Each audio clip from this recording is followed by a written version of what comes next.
அளவுக்கு வளர்ப்பால் தாய் தந்தை உற்றார் உறவினர் அண்ணன் தம்பி மாமன் மச்சான் அக்கா தங்கை எல்லோருக்கும் உங்கள் மனப்பூர்வமான வணக்கத்தை தெரிவித்துக் கொண்டு உங்கள் காலடியில் சிரமப்படம் செய்கிறோம். ஓம் நம சிவாய சிவாய நமோ. சரி, நீங்கள் எல்லாம் பிரச்சனை ஏன் இவ்வளோ வேகமாக இந்த வேலையை செய்யுது? இந்த வேலை செய்யறதுனால உங்களுக்கு என்ன தேவை? வீட்டை விற்கணும்னா என்னை கேட்காம பண்ணுங்க. அது ஒரு பெரிய நேரத்தே இல்லை. பரவாயில்ல, உங்கள் வேலையை நீங்கள் தெளிவாக செய்யுங்க. அதுக்கு நீங்கள் ஆனந்தபூர்வமான வாழ்த்துக்களும் சிவன் உங்களுடன் துணையிருப்பார், எல்லோரையும் துணையிருப்பார்.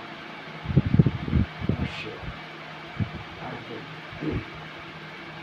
இந்த வேலையை பார்க்கறதுனால நீங்கள் என்ன பண்ண போறீங்கன்னா, இந்த சொத்தை நீங்கள் ஆளப்போவது இல்லை. ஏன் அதை சொல்கிறீங்கன்னா, நான் கொஞ்சம் நிதானமாக வேலை பார்க்கல, நீங்கள் வேகமாக வேலை பார்க்கல. இன்னைக்கும் என் அண்ணன் அம்மாவை சந்தித்து பண்ணாங்க. அதையும் நானும் பார்த்தேன். பார்த்ததுனால தான் இன்றைக்கி கொஞ்சம் பொறுமையாக இருக்கும். இந்த பொறுமையை நான் ஏன் கடைபிடிக்கிறேன் அப்படின்னா, பொறுமை என்பது கரையும் மேலாது அப்படின்னு சொல்லிட்டாங்க. இந்த சொன்னது நான் சொல்ல தெரியவில்லை. அதே மாதிரி சிவன் கிட்ட போனவங்க அத்தனை பேரும் பொறுமையாக தான் இருக்காங்க. பொறுமையாக இருந்ததுனால தான் சிவன்கிட்டே போக முடியும். வேகமாக போனால் சிவன்கிட்டே போக முடியாது.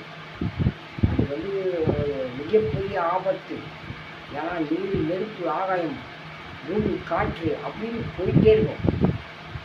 இந்த ஒரு விஷயத்தை தான் ஐம்பூதங்கள் அழைக்க ஆண்ட ஒரு சிவன். இந்த ஐம்பூதங்களை நானும் அழைச்சி வாழ்ந்துருக்கேன். அதுக்காக தான் நான் பொறுமை.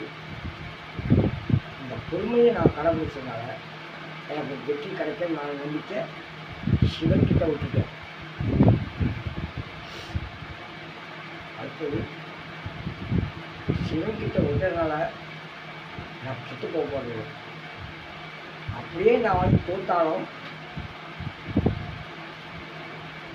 நீங்கள் ஜெயித்தாலும் நான் ஆளப்போவதில்லை, நீங்களும் ஆளப்போவதில்லை. அசையும் சொத்து அசையா சொத்து.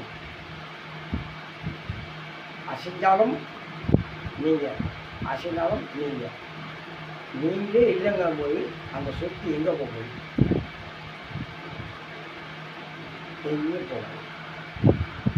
மண்ணோட மண்ணா இல்லை, அடுத்த வாசி அடுத்த வாசி அடுத்த வாசி அப்படி தான் போகும். இதுக்கு ஏன் அடிச்சுக்கணும்? காசு பணம் முக்கியம் அல்லை, சொத்து சுகம் முக்கியம் அல்லை. பந்தம் பாசம் பட்டம்தான் நிற்கும். பந்தம் பாசம் மாமன் மச்சான் எல்லாம் ஒற்றுமை இருந்தால் மட்டும்தான் நான் தூக்கி போடுறது 4 பேர் வருவான். இல்லைன்னு வச்சுங்க, காசு முக்கியம், பணம் முக்கியம், சொத்து முக்கியம். எவன் பின்னாடி போகிறானோ அவன் பின்னாடி நாய் கூட வராது. நாங்களும் இந்த ஊரில் பார்த்துட்ருக்கோம். இந்த ஊரில் பார்க்குறதுனால ஒரு வண்டியில் ஒரு பிரேதம் போய் அந்த பிரேதத்தை எப்படி பேர் போகிறாங்கன்னா 3 பேர். ஒன்று டிரைவர், இன்னொன்று கொல்லி போடுறவன், இன்னொன்று அந்த படத்தை தூக்கிறதுக்காக ஓட்டணும். இவங்கெல்லாம் போகிறாங்க. இது வாழ்க்கையா? இந்த வாழ்க்கை நீங்கள் வாழணும்னா எங்கள் அப்பா என் கூட இருக்காரு. அதே மாதிரி அப்பா எங்கள் கூட இருந்தால் நீங்கள் அதை செய்யுங்க. அப்பாவோட பிரேதத்தை எடுக்கும்போது எவ்வளோ பேர் வந்தாங்க, அதே மாதிரி நீங்கள்